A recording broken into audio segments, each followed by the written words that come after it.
Come on, Google. All right. And we are live. Welcome to the Iron Lords podcast, episode number 54.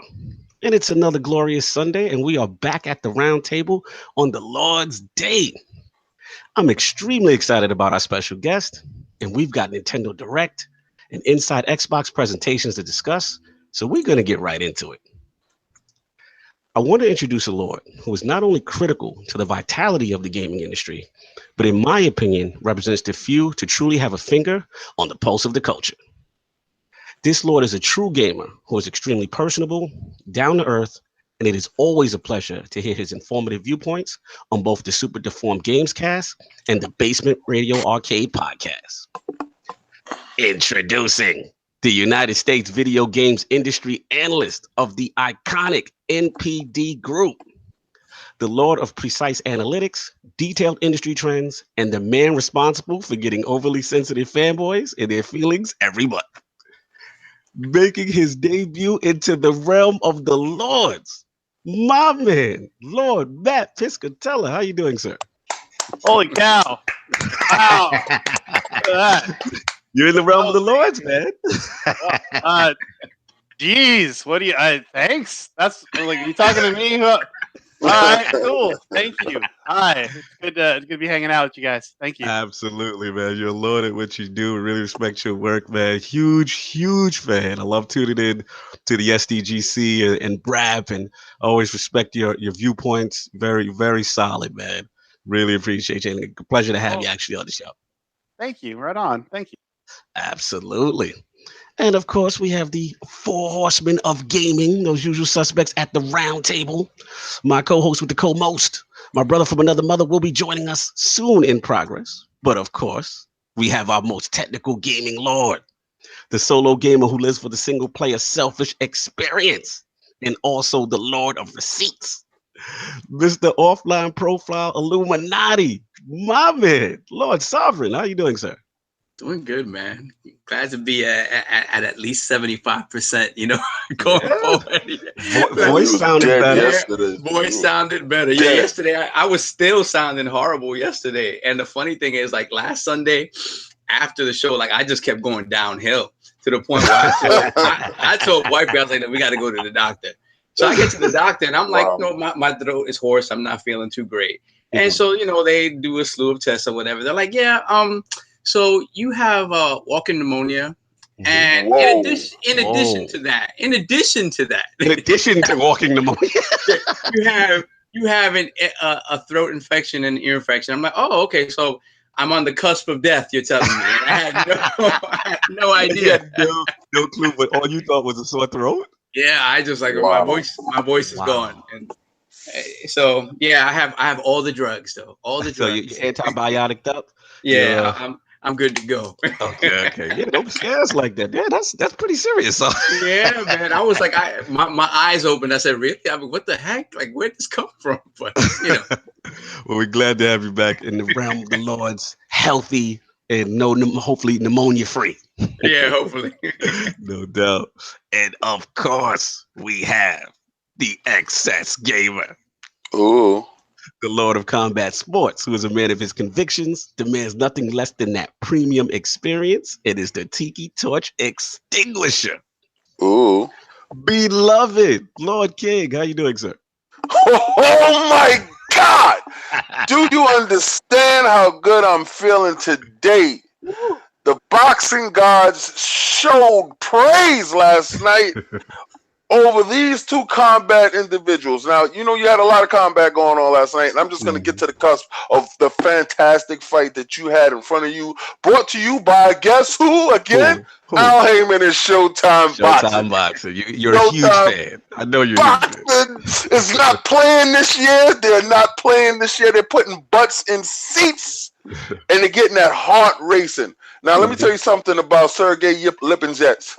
All right, now Sergey Lipinets was fighting Mikey Garcia. Mikey Garcia was a 20-1 favorite. You couldn't tell Sergey Lipinets this because he was the champion. Okay. You understand?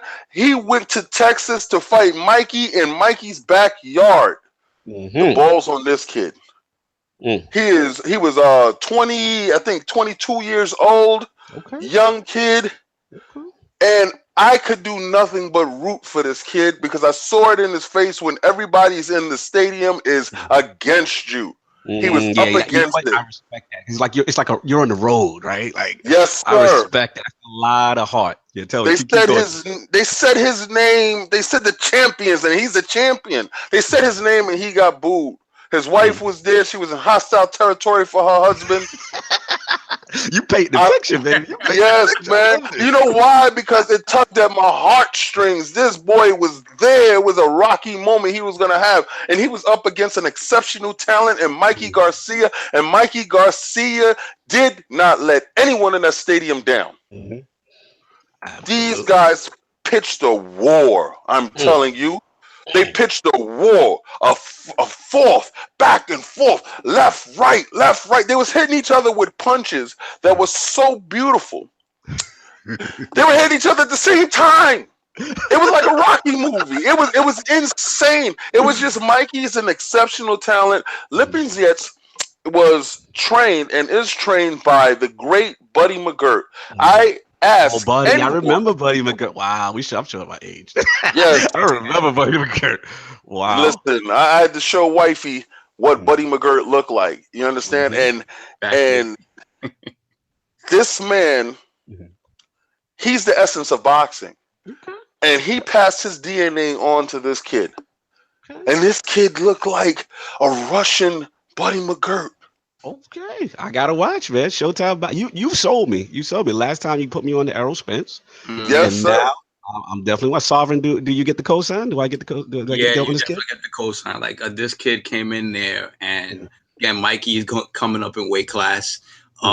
Mikey, his power is unproven at 140. So you just didn't know how it was going to translate. And initially, it looked like he was going to be. I mean, he was tested. Regardless, he was tested. But this kid was absolutely the reincarnation of Buddy McGirt. He really was. He really was. And it was fantastic to see Mikey press like that.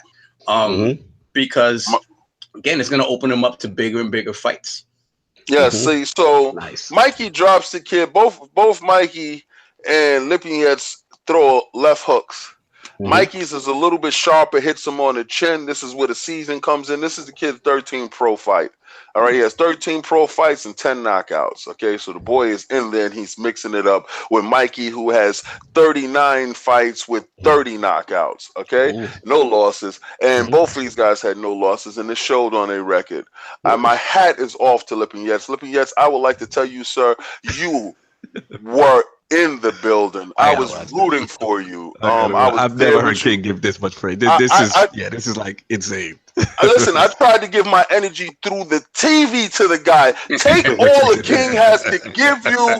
Knock Mikey out with one of these good shots. I mean, he hit Mikey. Mikey nose was exploding every other round with blood. It was such a great fight. And I say, I look forward to you, young man. I look forward to you going forward. I know there's nothing but great things for you. His wife got into the ring. She gave her husband such a passionate kiss at the end because she was proud of him like I was proud of him. You understand? Buddy was proud of him. And the boxing community as a whole was greater for last night. Good for him. Shout out to Lipinets and the crew and Buddy McGirt. No doubt. Did we have any UFC last night? I'm so sorry that messed me up. No, it was perfect. There was no UFC last night. I don't know if there was any Bellator or anything like that, but no big UFC stuff. So yeah, no big UFC stuff going on right now. Check this out.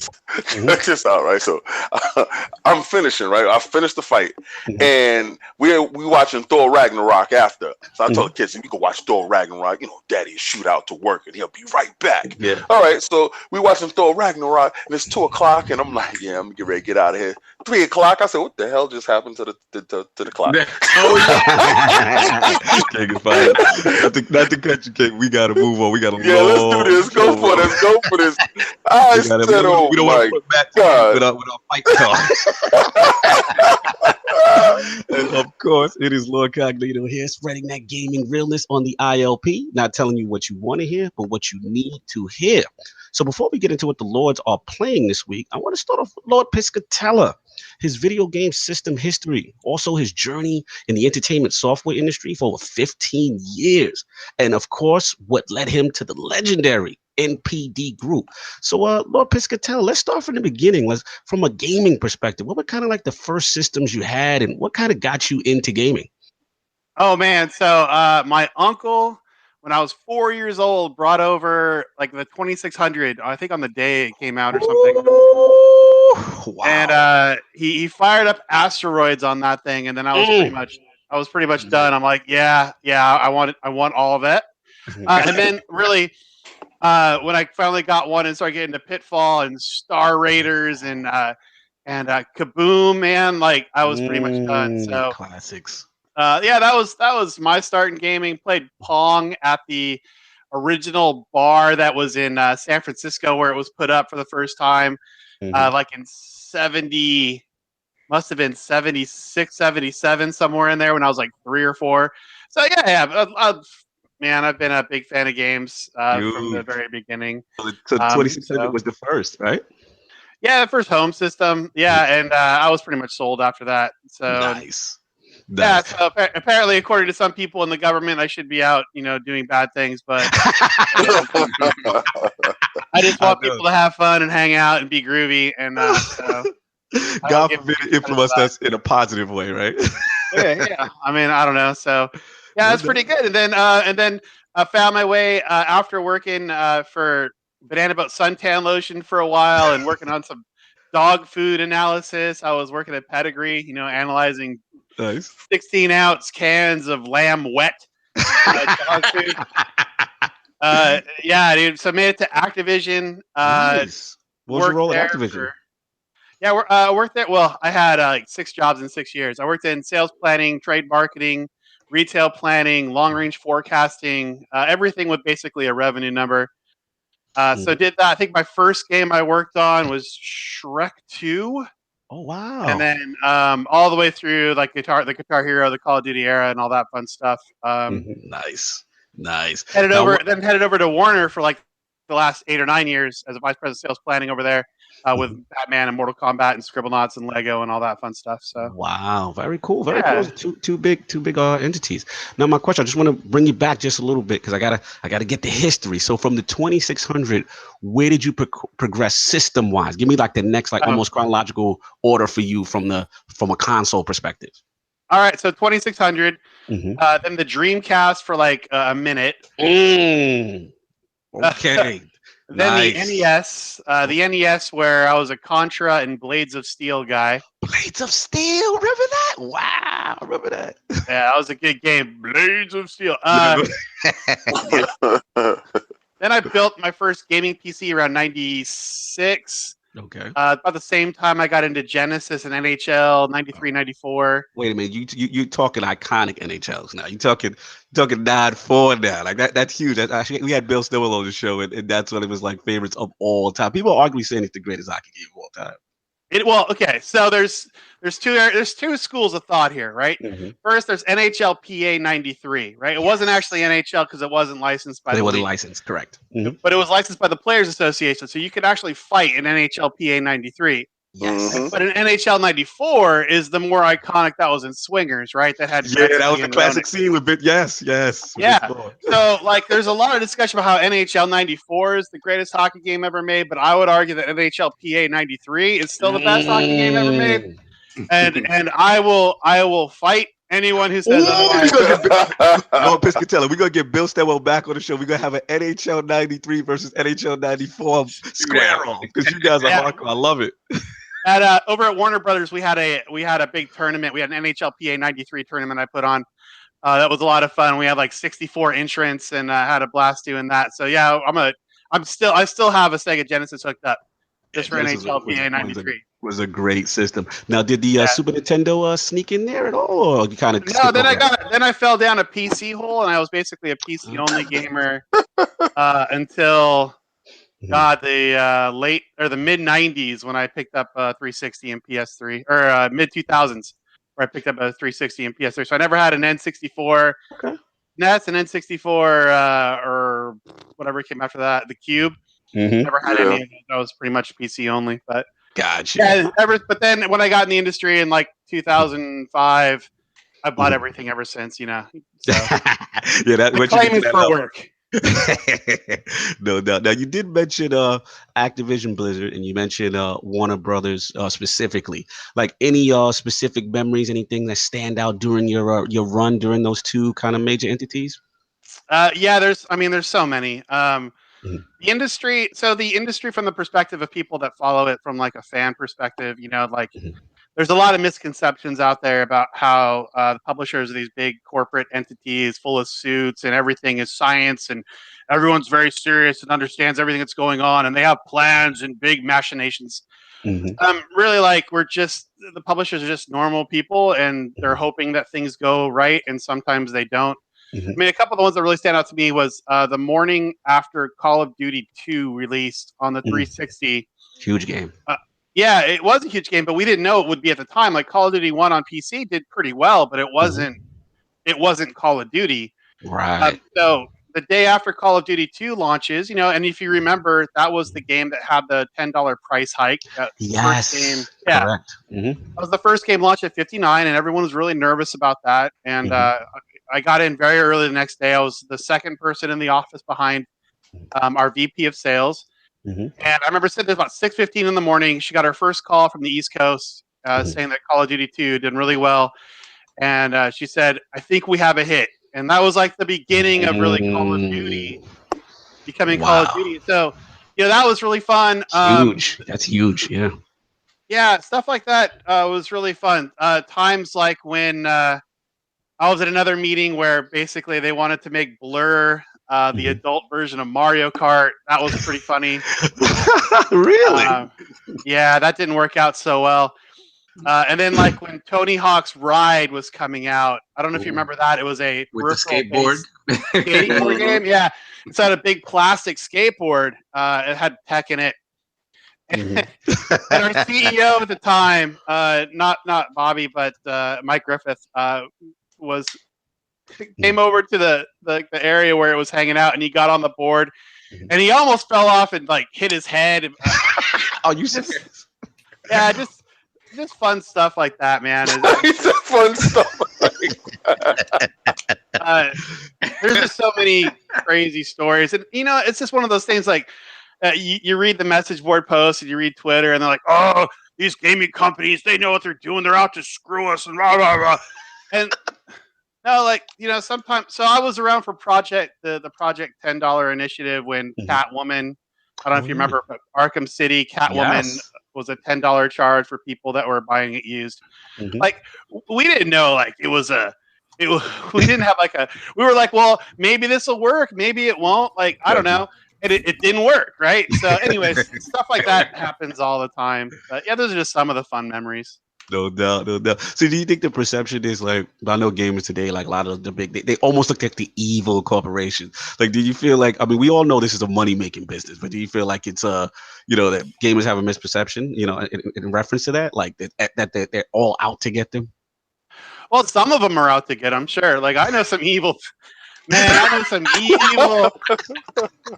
There are some Machiavellis out there, right? And there are, like as there are in any industry, there are people who are trying to get over.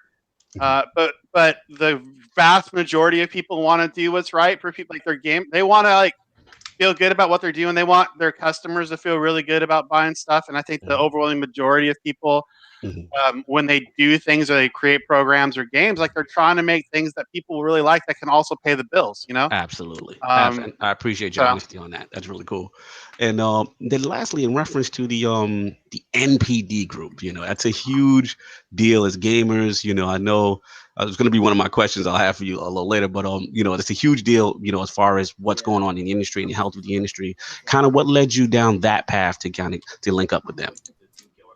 Yeah, so like I've been doing forecasting and planning for like 15 years. I've worked on everything from Guitar Hero to Lego Dimensions to Skylanders to Call of Duty to Mortal Kombat. Like I worked on some of the biggest games in the world. Really enjoyed it, but like I miss being able to talk to people at games. So like there's this huge secrecy veil across the industry, and for many reasons. But if you work at a publisher, like, you can't talk about anything, right? And I wanted to hang out and talk about video games with people. I wanted to go talk to retailers. I wanted to go talk to other publishers and share ideas and talk about what was working and what wasn't, and how can we make the games industry better? How can we provide better products for people? How do we do things in the right way that we focus on the things that can help grow the business while also being good to the customer, So, and I've been enjoying that a lot. Like, I get to, I just came back from a week where I got to meet with 2 major retailers and 4 major publishers and just chat video games and try to figure out what's going on, because this industry is freaking weird, man. And things change really fast. And if you're not really on top of it and trying to understand what's going on, you're going to be left behind. And so that's been a lot of fun. Absolutely, man. That sounds really cool. And we're going to ask this last question as far as your gaming history. I've been doing this for a little while now. It's going to be a tough one. I need your top 5 video game franchises of all time. All right, top 5. Okay, so number 5, I'm going to call it the General series. The games like Panzer General, Pacific General, Panzer General 2. Okay. Nice. Turn-based basically strategic mass scale games. I would put Mario in that top 5. I would put Wolfenstein in the top 5. Classic. I'd put the Witcher series in the top 5. Nice. And I would also put the Lego games in the top 5. I know it's a dark horse. But I like the Lego games, man. They're really fun just to go beat up some bricks for a while. Exactly. All right, that's a diverse group. I respect that. No doubt, man. Gotta respect the top 5 in gaming. Lord Addict, have you entered the room, sir? I see you pop in. Yeah, sorry, I've been having a lot of tooth issues. Yeah, I know you're not feeling well, man. Good to have you. I was even like, I think I'm just gonna miss ILP today. I was like, no, I was like, we had our guest at least. At least I should show my respect. No, I appreciate it. I dealt with the messed up tooth. Yeah, he's going through. I sound like a squirrel. I am. I had to get the wisdom tooth done, so that I know that pain. It's awful. If I sound like a squirrel, though, that's just how it's gonna be. It's okay, man. I appreciate you coming through. So that's cool, man. Great history, Lord Piscatella. I want to get into what the Lords are playing this week. So let's start with Lord Piscatella himself again. What game specifically have you been touching this week? So I've been on a lot of planes and in a lot of hotel rooms the last few weeks. So I've been saving Zelda for this time of year. Nice. I'm in my 3rd Divine Beast. I'm really enjoying the hell out of it. I mean, all the superlatives people have been talking about it are true. Probably about 50 hours in, and I'm just kind of taking my time and exploring the world and just having a blast. So I'm a little behind the times, but that one's taking all my time right now. That's a great one to save.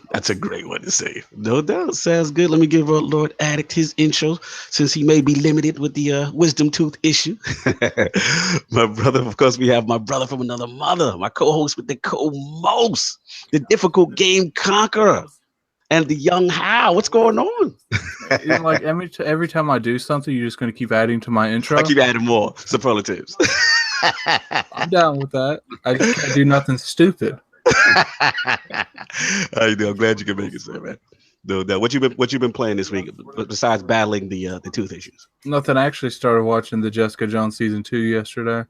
Oh, nice. Yeah, I gotta catch up, man. I still ain't finished Punisher. I gotta catch up.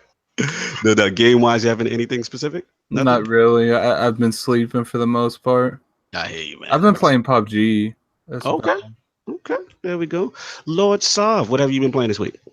Like I said on yesterday's podcast, like I've been playing a lot, trying to finish that Mad Max. So what I realized about the Mad Max is that I spent so much time just like getting everything on the map, clearing out the map, that I totally forgot about the story element. So I've done very little story. So when I'm at the end, I'm thinking I'm at the end of the game. Like I'm only like the 3rd act story wise. So I still have a bunch of stuff to do, but the map is clean though. They allowed me to clean the map out before that. So I'm still grinding away at that. On the Switch, I picked up Gorogoa. which is a puzzle game, like a tile-based puzzle game, which is really cool. It's like it's perspective based. Basically, like there are 3 panels that they give you, like with different like paintings and whatnot. And the thing about it is you have to figure out how they interact with each other, and they'll create and they kind of give you hints as to how you move forward. So it becomes like something that animates after a while, but you have to figure out how the panels interact with each other. Pretty cool game. Like, and I got it basically for free with my gold points. So gotcha. I got, and that's pretty much it. Just still grinding away slowly but surely at Celeste on the Twitch. Oh, God bless your soul. Celeste, that game. We gonna talk about that direct or what? We're gonna talk about it. Let's get with the Lords of playing. Lord King, what you playing this week? 9 Parchments, PUBG. Wow, you picked it up? No. I was checking out the trial. I'm gonna pick it up. Okay. I actually like it. I'm gonna pick it up. I played a little bit of Rainbow Six Siege with Sinister. Nice. How you enjoy the zombies? Not too enthused. No, you know why? Because the way the game was structured, it was never structured for that type of format. So for them to push it into that format, it seems like a chore because the way the enemies, they're bullet sponges. They have to work on that when it comes to that because it's overly aggressively hard for absolutely no reason. But they have to work on that part of it. And it fixed. It's a good idea. It's good in premise. I think if we have a team of 4, it actually will go a whole lot better. It was just me and Sinister playing it. Gotcha. Then playing Super Lucky still, having such a great go with this. The what is it? The Mario Galaxy 1 Conqueror. Oh my God! Shout out to Brat Podcast last night, Lord. Lord King put out that controversial statement. It's not controversial. It's just my opinion. My opinion of it is Super Lucky Tail is a better game than Mario Galaxy 1. That's it. Just simple. And of course, like I said, the PUBG love. That's it. No doubt. Yeah, man. For me, it's just been I realized this week how much addicted I am to XCOM. Like I have a problem. like XCOM is really, I'm addicted to it. Like it's one of my top franchises. And since the Xbox One X came out with that 4K update for the for War of the Chosen specifically, because it only applies to that DLC. It is so addicting, man. It's very difficult. I was talking to Lord Piscatella earlier before we started, and it's really unforgiving. Like it's really for the hardcore XCOM guy. And I had to take some strategies that Addict used to tell me about. You kind of focus on your weapons, focus on your armor, your squad size early, that kind of stuff. But now I'm starting to make a lot of progress. And this whole little Chosen dynamic is really cool. They have these specific alien factions, and they're really tough. But there's also these other factions that you align yourself with on Earth that can kind of counter each one. And it's a lot of base building. It's deep, man. I'm loving it. Lie. Yesterday, I was going in and someone on the I'm barely getting by this because everyone's hurt. I'm okay. I'm good. I'm like, there's only like maybe 3 or 4 people left. I've inched my way through the map. The assassin pops up. I'm like, you got to be kidding me. Yeah, they're coming at the end of the mission. You're like depleted, and you're like, oh no. Like they come in they're actually worse than the Alien Rulers DLC from the standard base game. Like it's mostly like a hardcore XCOM guys, like a love letter to those guys, but really enjoying. Shout out to Def Sing in the chat. No, I don't do 1v1s, man. I don't play the multiplayer. I'm all solo player, but that's pretty much what I've been playing. So we're gonna get into last week's poll. So the results are in, and the people have spoken to the question. With the 1-year anniversary of the Switch now upon us, what do we feel is the most important thing for its continued success in year 2? The winner at 34% in a razor close 4-way ILP poll was the Party Chat Messaging and Trophies Better Online Infrastructure Group.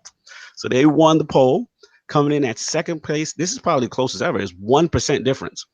At 33% was the Continue to Deliver Huge IPs like Smash and Pokemon group. Third place at 27% was the Bring Back Virtual Console group. And our shallow fourth place group at only 6% was Nintendo Labo FTW group. So let's go with the Lord. What do the Lords think about this? Anybody can jump in. I mean, what can you say about it? I mean, I think it goes to show like who's talking about this sort of stuff. When you're talking about like the hardcore guys just want more Nintendo properties, right, on the console, and they're gonna deliver on that, right? But as you move forward, a lot of these properties are gonna have a lot of online aspects to them that you want to function properly. So it's like, yeah, it makes sense that those two categories are so close together, because it's kind of a toss up. Like, Nintendo's gonna give you the properties at some point, right? However long they take to come out, you're gonna see all of their major stuff on the Switch. So yeah, the underlying stuff is what you want to function properly. So we'll see. We'll see. Lord Piscatella, what do you feel? What's your want for the Switch now coming into year 2?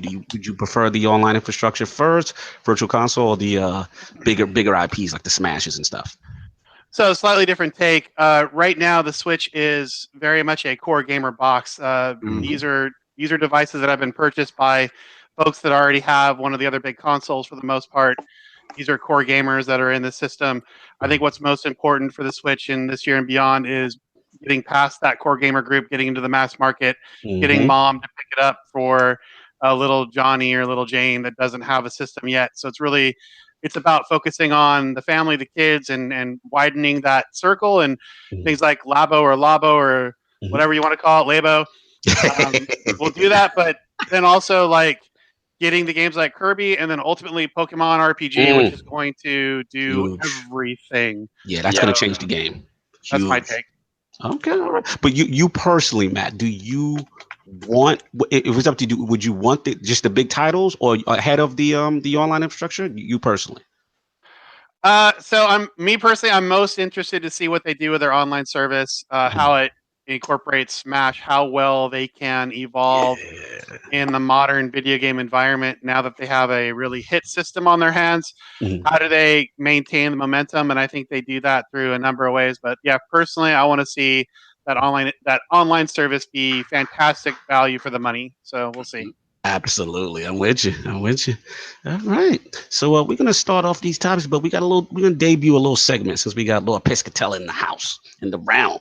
We had want to do a little question segment because we gotta get some things answered, and as gamers, you come in contact with things that we're very curious about. We love what you do in your industry, so I'm gonna set off the first question, and we'll pass it around to the Lords for more questions for you. So the first one is gonna be like, over obviously the past years in the United States, like NPD has become like an extreme point of contention for like hardcore gamers, fanboys alike. My question to you, Lord Piscatella, is like, did you ever think that NPD would kind of evolve, or I don't want to say like devolve into something fanboys would become so passionate about, like after the 15th of every month? Well, I get it. I mean, like, people, especially gamers, are competitive by nature. Everyone wants their system of choice to succeed because then they think they'll get the better games. They think they'll get the better services. Like, I get it.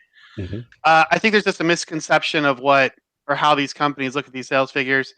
So, for example, I've been around, like I said, a bunch of retailers and a bunch of publishers recently, and everyone's talking about engagement. They're not talking sales. They're talking about how do we keep people playing on our platform? What do those play metrics look like? Like, I'm giving sales figures, and people are like, "Yeah, whatever." Like, but how many hours? How many hours are we getting? Right. So, it's a weird thing. So, I think the fans or the people online take this stuff far more seriously than a lot of people in the industry do. And I think part of that problem is because a lot of the stuff that is put out is pretty secretive. Like, I can't divulge things like installed bases or shares or attach rates or anything like that. And that's a bummer, right? Because if we were able to fill in those blanks, then the arguments wouldn't happen, and people would just be able to focus on the things that matter, which is the games. Good point. So I try to do my best in order to help. Like, I know what people want to know, and I try to do my best in letting them know the results of what they want to know without divulging things I can't. because I want the conversation to be positive and encouraging, and like people should be excited about the games coming. And seriously, like the PS4, Xbox One thing, which is just so obnoxious online and with the fan base, like both systems are doing very well. One system's doing better globally, absolutely, but it doesn't mean that games aren't going to come to one system or the other, or that one system's going away. Like both of these ecosystems are very healthy and strong. Preach. And it's going to be just fine. So stop it. Relax, man. Go play some games, man. Talk that talk, Lord. That's what I'm talking about. Lord Addict, do you have any question for Lord Piscatella? Now we got the NPD Lord in here. Any specific question? Oh, his tooth is out. It's my bad. I do have a question. Sure. Since you're like, part of the NPD crowd, have you ever seen something sell way more than it did and you were surprised, just generally surprised? Yeah, all the time. Monster Hunter World most recently was huge. I went back and checked that number 3 times. I'm like, are we sure we're not double counting somewhere? Dragon Ball Fighters, I did the same thing because it was the best-selling game since Budokai 2 in 2002 or 2003. So, I mean, it happens a lot. Switch. I was very bullish on the Switch when it came out, but it blew away my expectations. So, like, it happens quite a bit. And on the other hand, there's quite a bit of times where a game comes out and you're like, wait a minute, that's all it sold? That can't be right. We're missing something. So, yeah, it happens all the time. The thing about this industry and forecasting this industry is that you're going to be wrong, and that whatever forecast you have is based on a set of assumptions that will break the minute something launches. Like, we're not movies, right? We don't have box office to guide us. We don't have like audience feedback. Like when a game launches, it's basically we have an idea what a game is, but you never really know until it's in the hands of players. And not only like some YouTuber could say something dumb and all of a sudden your game tanks, or on the other hand, some influencer could do something big and all of a sudden your game's huge. And yeah, good point. So happens all the time. It's a hard business to try to track. So I don't know if you're willing to like comment on this, but what's your predictions for Sea of Thieves? So Sea of Thieves is I'm optimistic on it, but because it's part, I think it's fantastic that it's part of the Game Pass. I think it's actually going to improve the player count. It's going to lead to more sales because the people playing it as part of Game Pass are going to tell their friends and bring them in, which I think is the whole point. So I've been very encouraged by what I've been reading and hearing about beta performance, and I think we're going to see more of this type of thing where, like I said, it's all about engagement. It's all about users. Sales are secondary in a big case now. And so how do you get the most people playing the game, which the assumption is then that you'll make more money either via other people coming in to buy it or via, whatever in-game stuff you might have in there. But I'm optimistic. When it comes to Game Pass, let's be real here. They don't even have to subscribe to Sea of Thieves. Like they could go to a whole other game and pretty much funding every game in Game Pass. Yeah, we're going to get into Game Pass too. That's another question. I want to get Lord Solve up. Solve, what you got? Yeah, so to piggyback off of what Matt said with the engagement, right? It seems that Microsoft is the only company who's really outwardly talking about engagement as that is their main goal. They're not worried so much about like the sales numbers and whatnot, but they want to make sure that they keep you in that ecosystem. So do you think, especially now with Microsoft, with this pricing model that they have now, with the announcement State of Decay and the $30 price point and the $50 price point, in addition to Game Pass, do you think this sort of focus on engagement as something that, as kind of something like a term that the consumers are using as well, is that something that you think that Nintendo and PlayStation need to start doing in terms of, instead of focusing on actual sales? Is it something that they need to start including in their vernacular? So you mentioned that Microsoft's are the folks out there doing it publicly. Everyone's doing it, just not publicly. So this is the focus of everybody is player engagement. So do they need to do it publicly? No, I mean, I think a lot of companies are talking to the investor community, and sales still speaks to that crowd. They'll get it eventually. that the engagement is what drives the sales, and they'll get there. But for now, like most folks are talking to the investment community, and so you'll continue to see the focus on sales. But the actual how do we make games, how do we make systems, the focus is on engagement. Okay, cool. Lord King, any questions for the Lord of NPD in the building? Have you ever caught anybody cheating numbers? I know you couldn't answer that question, so it's not even. It's like that question is not even valid. You can't even answer the question if you wanted to answer the question. Lord Piscatella's going in. Let's go. Yeah. So our agreement, like, so a publisher or a game maker can announce any number they want. If they own that number, like if it's their number, they can say whatever they want. If they say a number that's incorrect, we have every right to come out and say that they were wrong or that they were. Now, let me double down on Lord King's question. Have you ever specifically encountered that and come across where it was incorrect numbers reported and you guys had to send it back to a specific? You don't have to call anybody out, but have you encountered it? No, so folks can get really creative in how they talk about the numbers, and they can use metrics. I like how he said that, really creative. I love that. But what we do is we go in and, like, if there's a statement out there, I will look at it and make sure that it was accurate. And even though it might be worded in such a way to be trying to sway one's opinion in a certain direction, if it's factually correct, then it's factually correct. And I haven't run into a situation where someone has intentionally mucked up a number or said something wrong. They can say things in creative ways, but not incorrect. A lot of creative language around. Lord King, you win for the question of the night. Listen, it was just, a thought on my head because, we're seeing these numbers and we're seeing these astronomical numbers of these mythical PlayStation 4 numbers. Oh, my God. And, yeah, these are come on, Matt. These are unheard of numbers in this young of a generation of a system, right? 70 million so fast is astonishing. And I truly believe that the engagement is probably of the casual because the games aren't selling to the number that you would think that if it's is a 70 million base. I would think at least, let's say 2% of the populace will purchase one game and it would translate into game sales, but you're not seeing like 2% purchasing like one single game, except for that Zero Horizon Dawn, which they said did 7 million. So you said 1% purchased that. So okay. So pretty much you just want to double down on that. You just want to clarify. No, I just wanted to ask him, and if he would have yelled out, Sony's lying, I would have been like, thank you. My God! Let's get to the elephant in the room. One of the reasons why we wanted you on the show is because we started this little segment where we have two lords of us that we call the Illuminati Lords, who sometimes struggle to. We know the success of Sony has been extremely positive this generation, but also we know as far as the install base, what is it looking like? 70 million right now? Close to 80. Maybe even 80, right? So the question comes down just to help us understand, like, as far as the percentage, like, for example, like Horizon Zero Dawn that showed 7.6 million, right? The percentage in comparison to the whole, is that really healthy? Is that not really reflective when, less than half own a specific title? Like, what's that definition of like a truly successful title in that kind of an ecosystem when the system sells that well?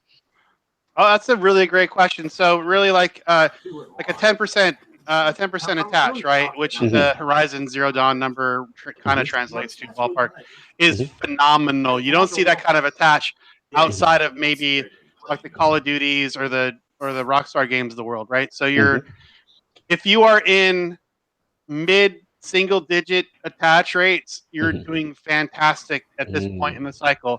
Very early on, like year one of the cycle, you'll see occasionally the 100% Zelda attach rate that was out. That's crazy. Or the 75% Call of Duty 2 attach rate at launch of 360. Like, they're very big, rare outliers. But for the most part, if you're in year 7? Six. 6 or 7, whatever. When you're this late in the cycle, if you're getting 4%, you're doing very well. You just have such a wide array of content available, and people are using these things in very different ways. Like you have your person that goes out and they buy Madden and Call of Duty every year, and then you have your guy that just plays FIFA, and then you have like your cat who's just using it as a Blu-ray player or something like. So, but yeah, there's like a 10% double-digit attach rate at this point in the cycle is really good. Okay, cool. Thanks for that clarification. That was actually one question we want to know. Now, a question I have for you, another thing that we see out here in these gaming streets is Game Pass, right? And I know Losov kind of touched on it a little bit, but just kind of like I wanted to get deeper, like as far as like the financial, like revenue ramifications from Microsoft, because like there's this perception right now that Microsoft is giving away their AAA first party titles for free, right? So ultimately, how does that, I know we talked about engagement, but like how does that benefit them? Is there any type of a short-term loss initially, or this is just constant, revenue stream, that ultimately still is better than, by putting it in this Game Pass system that they have? Right. So you have you also have EA Access out there that kind of led the way in this type of initiative. I don't know the specifics of how the financials work on how they allocate revenue across titles that participate, or how they're amortizing costs or anything like that. But the idea is the more you have people in the ecosystem, the more time they're spending, the more they'll spend either on other games or on downloadable content or microtransactions. So that's the bet, right? I would not look at it as they're giving things away for free, because no one does that. But what we've seen and what the data suggests is that titles that show up in these subscription-based programs, whether it's PS Plus, Xbox Gold, EA Access, that when these games hit those services, sales of those exact games actually increase above baseline for a period of time following that occurrence, because what that does is they get those games back in. People are back playing them. They're showing up on friends lists, activity feeds. People are talking about the games again.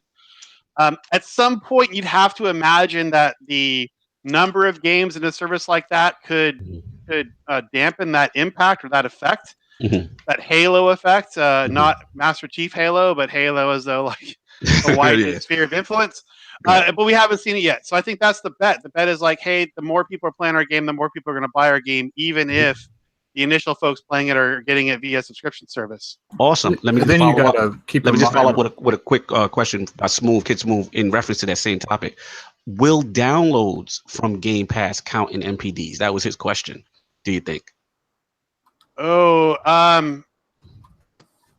that's a great question. I don't believe so. We track subscription spending outside.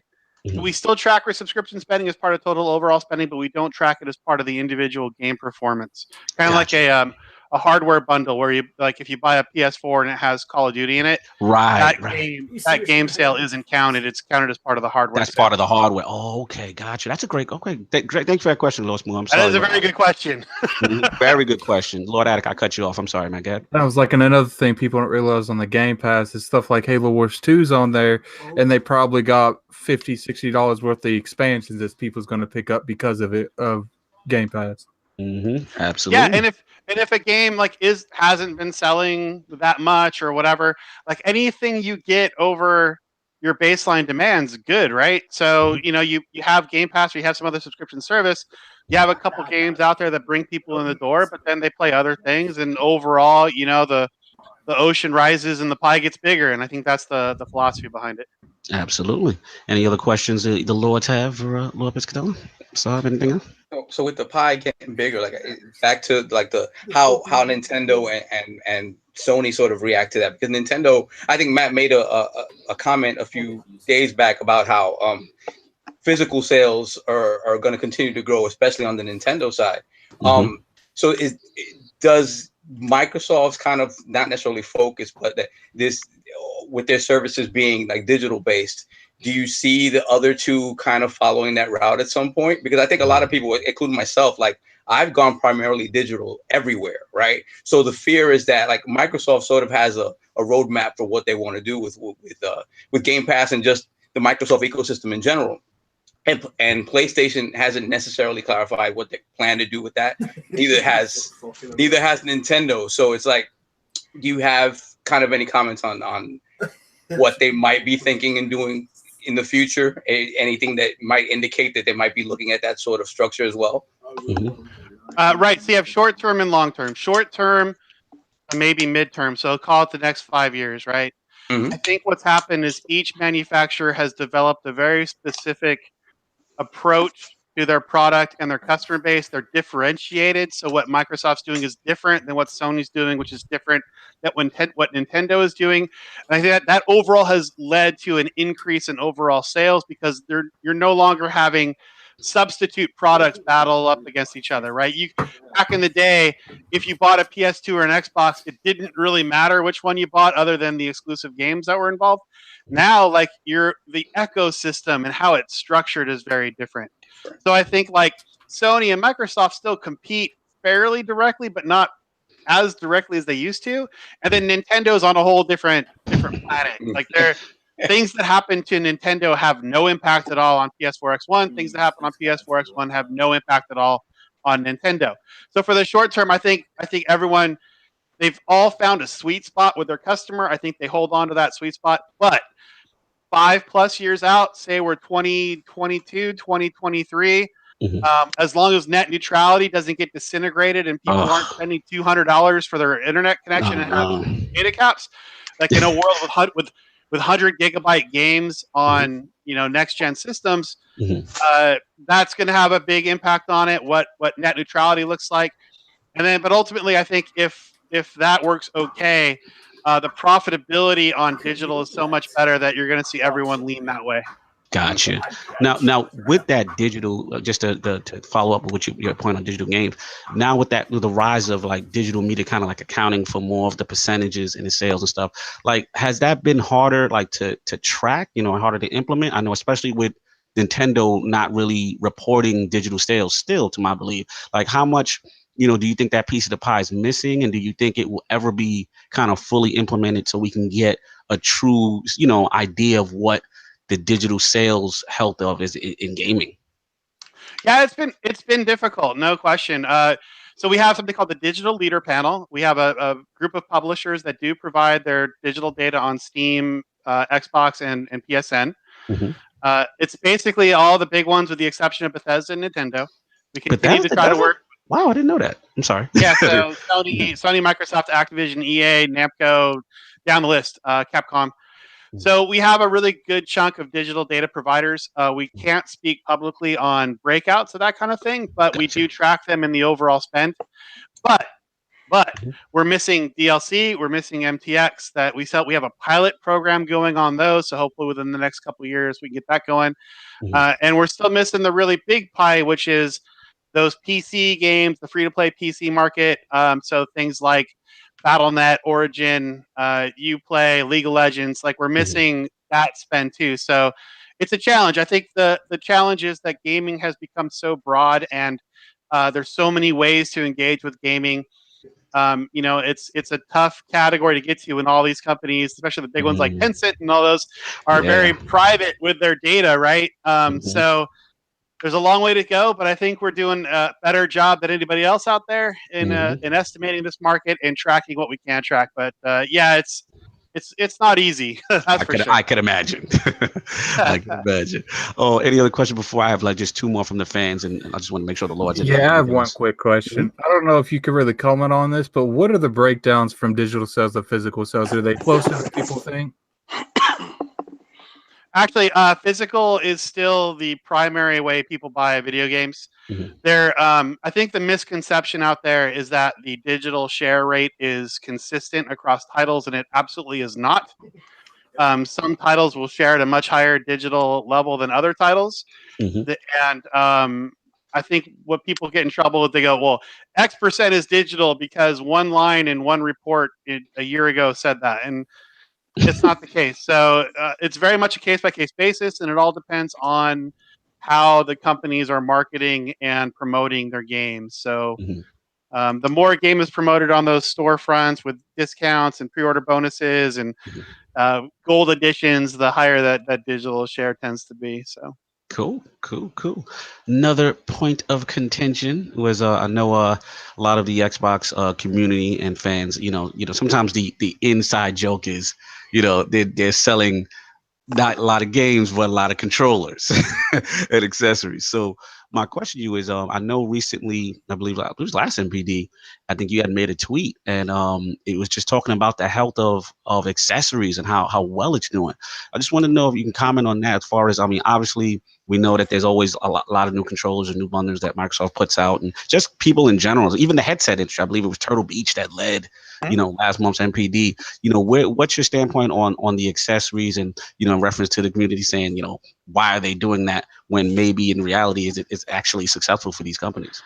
Yeah, so accessories. Okay, this is a really good question too. This is a fantastic question. It gets into some how things are aggregated. So accessories include the We Report accessories includes things like game cards, headsets, controllers, cases, power supplies, and things like toys to life. What the accessories market is actually healthier than we've been reporting because the decline in toys to life has been an offset on gains in other areas. So controllers have actually done very well the last couple of years for both Sony and Microsoft and Nintendo and the third-party guys. So controllers have done very well. Headsets and headphones have done very well. And Switch, things like cases and power supplies have done exceptionally well as well. But those gains are being offset quite a bit by this continued decline of the interactive gaming toys. So fortunately, that decline's about done. There's not much more room to go down at this point. So I think you're going to start seeing a reflection of even better accessory reporting than we have been doing. But fantastic question. Cool. Quick question in reference to that too. Like, where does Lord King's amiibos fall in this? That's high on that list. Tell him. So yeah, Amiibo is part of that interactive gaming toy bucket. It's the one that does okay. I think they're treating it more like a collectible now than an actual Toys to Life initiative. Gotcha. And I think what you're going to see is more focused releases and a higher priority on making sure the price points can stay where they should be. Who saw that Dark Souls one? We saw it. Lord King wasn't impressed. He didn't think it did anything to help him with the gameplay, so he's not interested. Yeah, I'm not buying that thing. All right, my last question before I give my last any other questions from the Lords, and I'll give my last question too. I had a quick question to Lord D, real quick. What happens if you can't beat Dark Souls without that extra enable on top? You said what? Sorry, what did you say? He said about the amiibo. What happens if you can't complete Dark Souls without it? You're not gonna pick it up? No, I wasn't picking it up anyway because it wasn't giving me no advantage. I don't need the try hard trophy. You can have the try hard trophy. That's yours.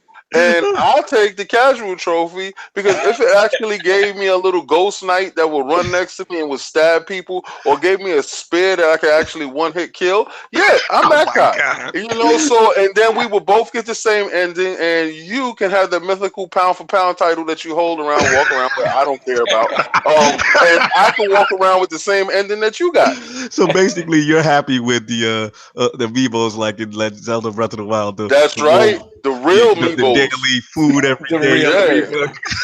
Those are the real amiibos before these guys started crying. Cheat codes and statues. That's right. We all used to look out for it to cheat codes. So I come from an era where we all went out and got a cheat code device, Game Genie, and stuff like that to get God mode and stuff like that. You come from I'm gonna squeeze my knuckles until it works, and I came from just $60 brought me Game Genie, and we was handing out codes, and we were doing wild things to games. That's where I come from. Sorry. Even before then, I got in trouble so many times because I used to call Sega customer service for them to send me. They used to send me maps and facts and stuff like that. See?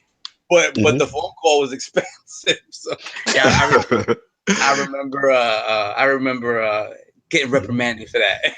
Yeah, so don't make it seem like, I need an amiibo. No, I want an amiibo. I want that amiibo to do special things. $60 or $15 or whatever I'm gonna pay. I want it to do something special. Just so I clarify real quick, you are playing Dark Souls. No, I'm not. See, there it is. That's all I need to know. Yeah, quick question from the chat. We have Enrique from the Basement Radio Arcade Podcast, our guy.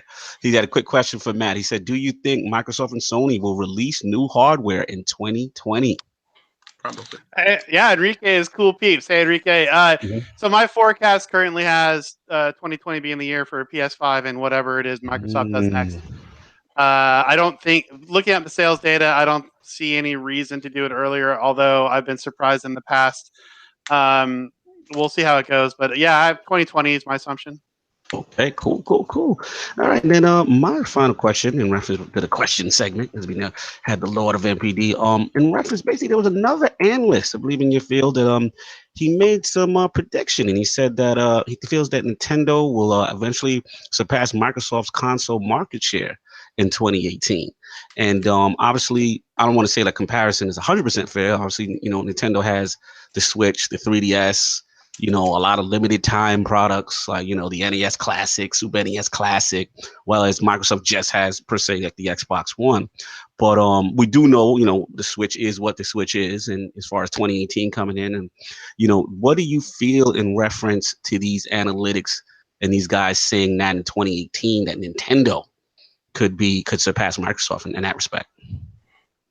I don't know.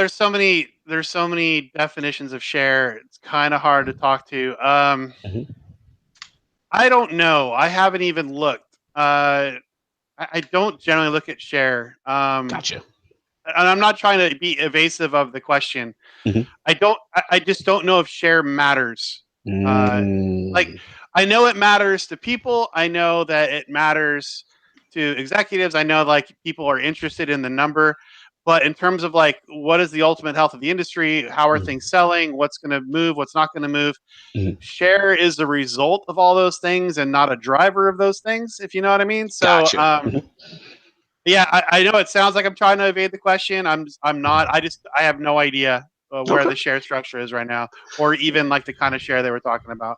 Not fair enough. And like I said, we even appreciate you even going into that and answering that. Much appreciated. In regards to that question, did they specifically say just Nintendo as a whole? Because I know you mentioned other products, or did they say Switch specifically? No, they're saying they said Nintendo as a whole. They're saying Nintendo will surpass Microsoft as a whole. So that's where they're going now. Apparently this guy Mark Kitt, he predicted they should shoulder Microsoft out of the number 2 position this year. You know what I'm saying? So again, but I understand Lord Piscatella's point in reference to the terminology and share and what really, you know what I'm saying, like that means, that kind of thing. So I can understand where he's coming from in that respect. I think Switch wins out in sales this year, I would say. I would say just in overall sales of consoles, I think they probably sell the most consoles this year. Where that puts them, in the overall, picture, I have no idea. But yeah, I mean, they're really. I think this year they're gonna run slipshod this year. They got. Okay, I'm sorry. I have them as. I'm sorry. Yeah, I have them as the top console seller too, and the top driver of physical software, digital software, not so much. But yeah, I agree with that. Sorry to cut you off. No worries.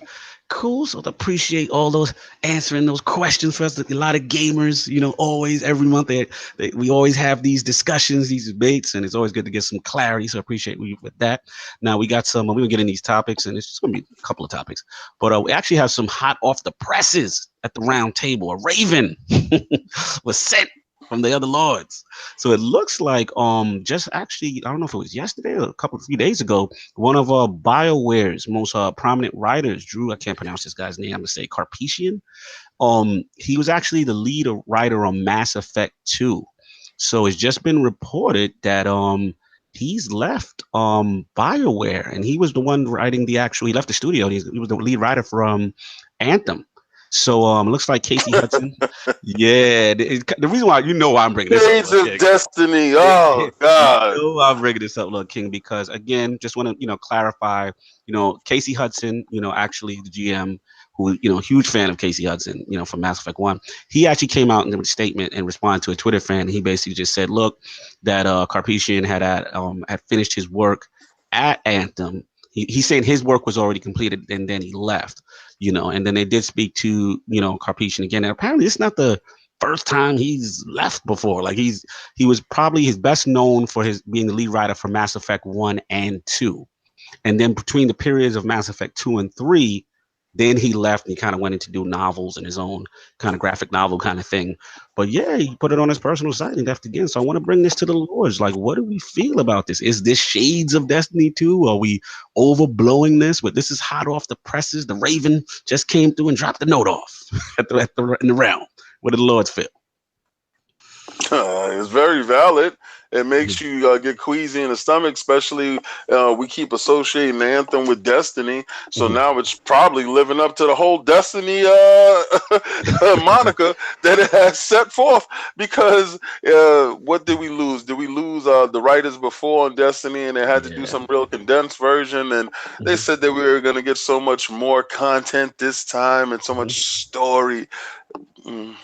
I'm just like, I hope it's not that. I hope he did finish his job and he didn't rage quit. I hope. But we can only time will tell. Lord Addict, I'm curious about your perspective as Destiny guys initially. What do you feel about this when you heard this news or just heard it? I guess it's good on if it went exactly the way they said he finished his project. Bungie better be hoping that it didn't go that way. You're right. You're absolutely right. With the state that Destiny 2 is in right now, they need a few wins. A few. Okay, we'll go with that. Absolutely. Lord Piscatella, what's your feeling on this? And or were you interested in Anthem in any capacity? Oh, absolutely. Video game projects these days are hundreds of people who are dedicated to the project. One person coming or going while having an impact at the leadership level doesn't necessarily mean a game turns out better or worse. So I have no idea. Like, there's so many people involved and so many people have their passion in the game that, these things happen. I don't know.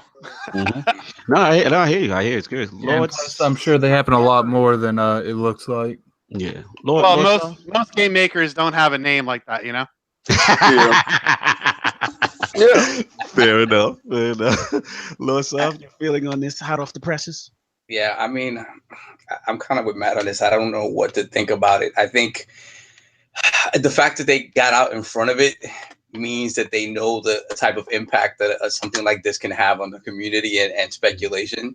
So it's going to be a matter of just seeing what else happens around the game. If we get more delays, if we keep going, PAXs, E3s, whatnot, without seeing a substantial chunk of this game and seeing what the game is, then maybe we worry about what's happening with it.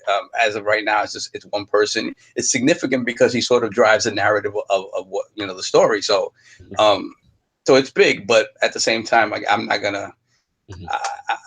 I'm just gonna wait and see. And honestly, if more bad stuff starts to happen around it, then maybe you worry. Right. Well, I know. I mean, I'll finish the talk off. I know. Wasn't it Jason Schreier had put something out recently, and he was just basically going off onto the constraints that they were under, and obviously we know that. As far as BioWare as a studio, but we know that Mass Effect and Andromeda didn't really hit as it should, and there's some changes there. So we do know, regardless to the speculation, we do know that there is a lot of pressure on this title. This is a very highly anticipated title. They have a lot of stock in this title.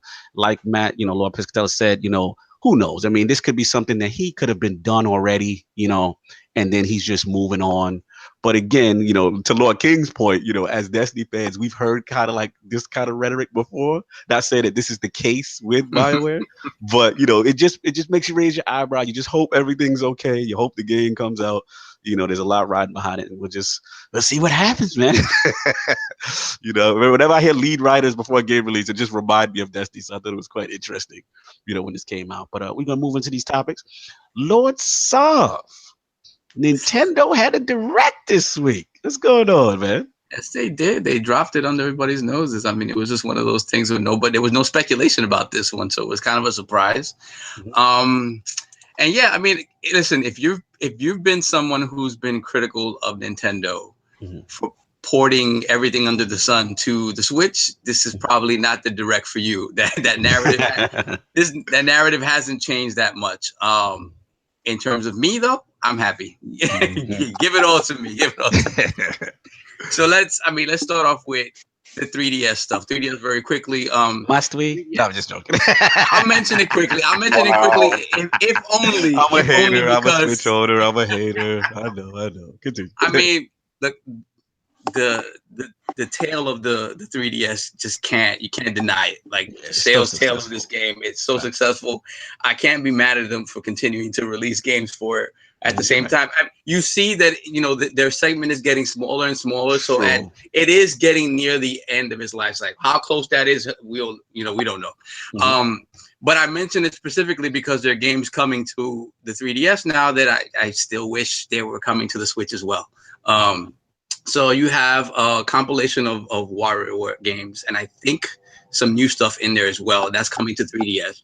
So that's something I think that would do extremely well on the Switch, and I wish it was coming here. A game called Dillion's Dead Heat Breakers, which is sort of like strategy mixed with action. It was announced in Japan. It looks good. Yeah, it was initially announced for Japan, and we're getting it now on the 3DS. Mm-hmm. And then you're getting Mario and Luigi Bowser's Inside Story. Mm-hmm. Is coming back, and I guess this time it has Bowser Jr. in it as well. So another game that I think would love to come to the Switch. And then the last two things were Detective Pikachu's finally coming to the West. So we're gonna get old man Pikachu. That game looks weird. That game looks so weird. But it's coming with new amiibo, of course. They can't drop it. Yeah, Lord he's a big amiibo too. He's a big one. He's a big one. The ears perked up when I said amiibo, just like Pikachu. He's a big one. He's a nice size amiibo too. He's a big one.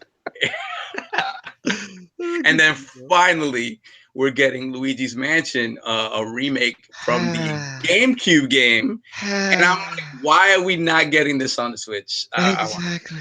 They will get it after they milk this crowd. Come on, stop it. You're right, kid. You guys are right. I think they're at the point though they could just release them for both day and date, and they'd be fine. All I know is PlayStation and Xbox better hope they never get rid of that, because that's where you think their games are going, on the Switch.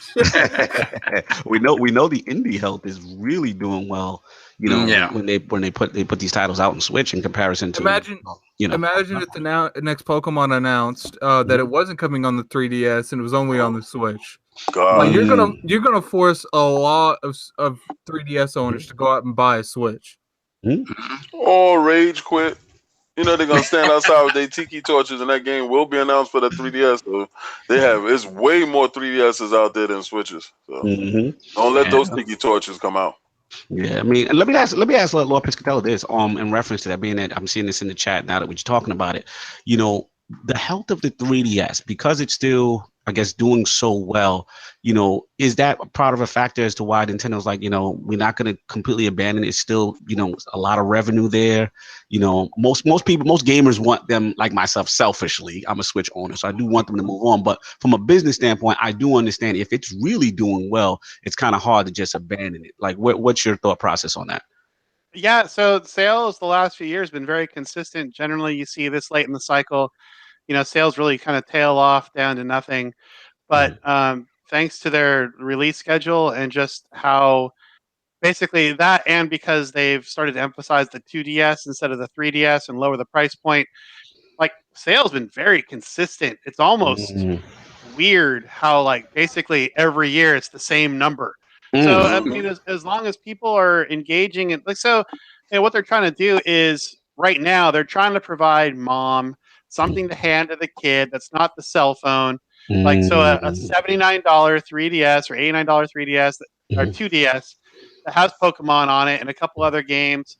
Fantastic. All you need. Like, the target market is very different. The target market's definitely kids, whereas the Switch is definitely adults. So, like, I get from a gamer perspective, you want everything on Switch, but there are pretty good reasons to keep these things going. And I forgot who said it, but someone just said a minute ago, yeah, they can bring it out to Switch later. Yeah, They can sell it now. They can sell it to you again. The masters are doing that. The masters of the double dip. Yeah, I wonder how many That's people how it picked up works. Super Smash Brothers for the 3DS and the Wii U. Yep. Mm. And it's sold. I mean, you got to look at it, man. That market is not a market that you abandon. You know, my You're son right. plays this 3DS really hard. He just went to the store, to GameStop, the I other just day want my for his Bravery sister's defaults on birthday, Switch. and he Mhm. got all his little 3DS games. So he really plays it, and he Mhm. has every console. So Mhm. and he really favors the Actually, 3DS. Lord King, you're making a good point because I feel like go ahead, Lord Attic. I'll let you finish, and then I'll follow up with King. I'm okay with the 3DS being around, Mhm. but I feel like if it wasn't for the Switch being so popular and for the Switch, Mhm. having that portability, like I feel like they'd be making the same mistakes because it does look like sometimes a lot of the times they favor the 3D. Like, who would not want a Luigi's Mansion remake for the Switch? Like, why isn't that on the Switch? That makes no sense. Same thing with Metroid. When Metroid came out, like Matt said, like the demographic for the 3DS at this point should be fairly younger. So why not give the more adult game, Metroid, to the people on the Switch? Mhm. But to Lord King's point, which is kind of doubling down on what, in conjunction with what Lord Piscatella is saying, is that it's like Lord King is like, look, the Switch is his adult system, right? He's not giving it to his, his son. He's not giving it to he's giving him a 3DS. So basically, it falls in line with what Matt Piscatella is saying, is that that's how they're viewing it, and that market is still strong. It's like you won't damage the hot new Ferrari. You get this. Yeah, it's always going to be children, and as long as they are children, Nintendo will thrive like no other. And that portability, you go to the doctor's office and you give him the 2DS and he playing it. I'm sorry, they can't get rid of that thing. It's winning right now. Like he said, it's consistent every year because it's children being born every year.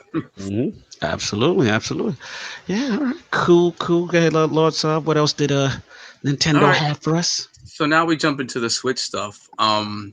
And yeah, we were seeing a lot of ports, but the stuff that we said that we wanted to see, Captain Toad Treasure Tracker is finally coming to both 3DS and the Switch after being on the Wii U. So that's fantastic because I never played it on Wii U, so I'd love to have it on the Switch. Absolutely. In terms of more ports, they gave a date for Hyrule Warriors Definitive Edition. Again, Dynasty Warriors isn't my thing per se, but hey, it's good to see it on the Switch.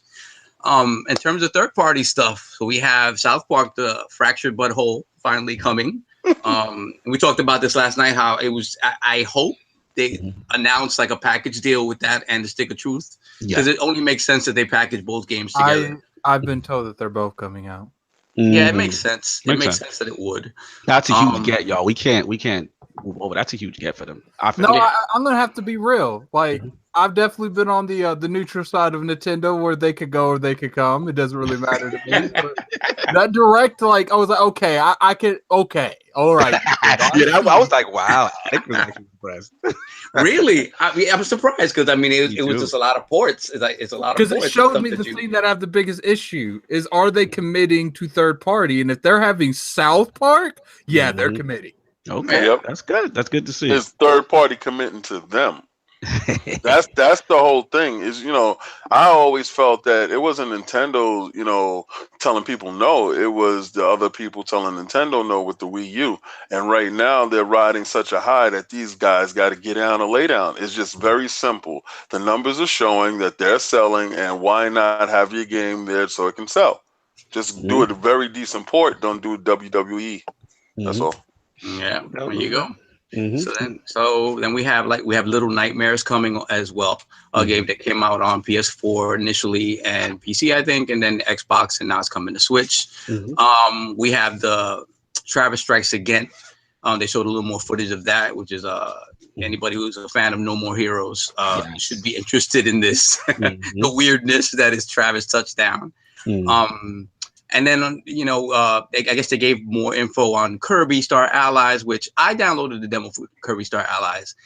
It's so beautiful, and it's such a cute and endearing game, but it's just so Kirby and so easy. Like, it's just one of those things. Like, I'll get it when it's on sale just to have it on my console.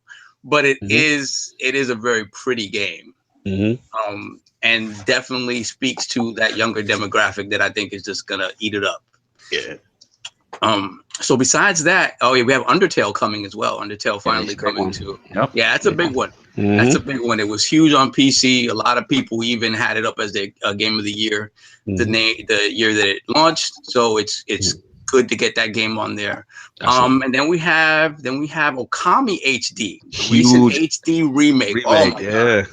With motion controls, I believe too. Yeah, you have motion controls. You can play it a number of different ways, and you're getting the HD version. I was kind of worried that you'd get maybe if it was coming, we were going to get the older version without the updated graphics and whatnot. So it's good to see that it's coming. For a lot of people, Okami is just as good as some of the best Zelda games. So Okami's a classic. To see it on the Switch is fantastic. And I think I'm gonna have to penalize you for that statement. What did you just say? For a lot of people think that not all Zelda games, some Zelda games, Okami's up there with it. I didn't say it for myself. Don't jump. He clarified that earlier. Real. The one with the wrath of addict on me today. If I had a button to push and you just jumped out, that would be impressive. Continue, Los. Let's finish up. I like Okami. I wouldn't call it a Zelda killer, but I like Okami. Let me see. So beyond that, we have Crash the Bandicoot is coming to Nintendo, which people never saw coming. Some people. Some people. I mean, again, it's to me, Activision is going to do what they're going to do, and they saw the success they had with it on the PlayStation, obviously the platform that introduced the world to Crash. So, but I guess it only makes sense that it comes to other consoles. Activision owns the property now. They saw the success it had on the PS4. They want to see that continue. Hopefully, if it, the sales are right on Xbox and the Switch, we're going to see a new Crash game. At some point, which is what Crash fans want. I mean, ultimately, if you're a fan of Crash, evil King Lad. We got your baby now.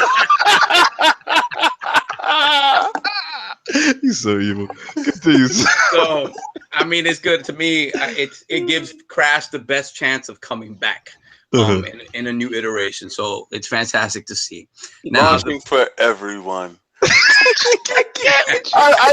I love that. The sound of "for everyone" sounds so great. Off the fanboys. My Lord. Maybe you should explain to Matt Piscatella. Oh my God, we won't get into it too deep. It's too long. It's too long. It's too drawn out. Yeah. But here is the Cliff Notes version, Matt.